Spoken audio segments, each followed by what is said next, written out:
Bonjour à toutes et à tous et bienvenue au Club des sociologues anonymes.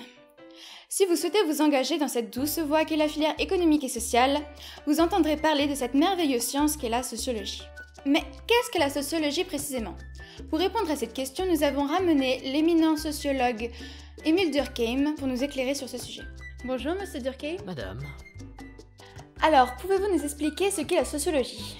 Eh bien, la sociologie, c'est la science qui a pour but d'étudier la société et son organisation, ainsi que les comportements des individus et des groupes sociaux qu'ils forment. Ce qui fait qu'en sociologie, les sujets d'étude sont très nombreux. On pourrait choisir par exemple d'étudier le type de musique favorisé par les adolescents.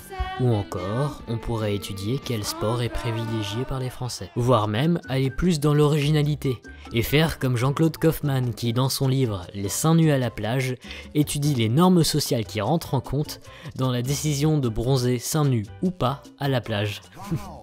Ah oui, c'est original. Mais dites-nous, Durkheim, comment un sociologue doit-il traiter les sujets qu'il choisit? Eh bien, en étudiant un sujet, le sociologue devra aussi mettre en relation des faits sociaux entre eux, montrant ainsi qu'un fait social peut être la conséquence d'un autre. Cette relation est appelée causalité. Et comme pour toute science, en sociologie, on doit s'appuyer sur l'étude de données. Ces données, on distingue deux méthodes pour les obtenir. Qualitatives d'une part, comme par exemple des enquêtes de terrain ou des entrevues, et d'autre part, des méthodes quantitatives, comme des sondages et autres enquêtes visant à établir des statistiques.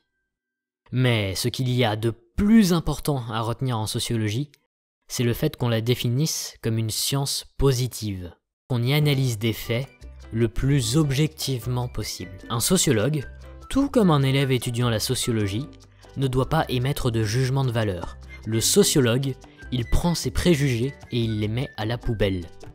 Cette méthode, basée sur l'objectivité, trouve ses origines dans les travaux d'un personnage bien connu des manuels de ES, considéré comme le papa de la sociologie actuelle. Et qui est donc cette personne incroyable? Moi!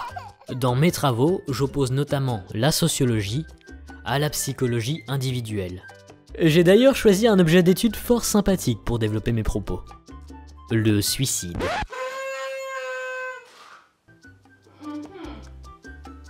Et c'est ainsi que dans votre ouvrage Le suicide, vous démontrez que ce phénomène dit individuel peut également être considéré comme un fait social dont les explications se retrouvent dans l'étude de la société. En bref, en sociologie, on étudie la société de manière scientifique, pour ainsi en comprendre le fonctionnement.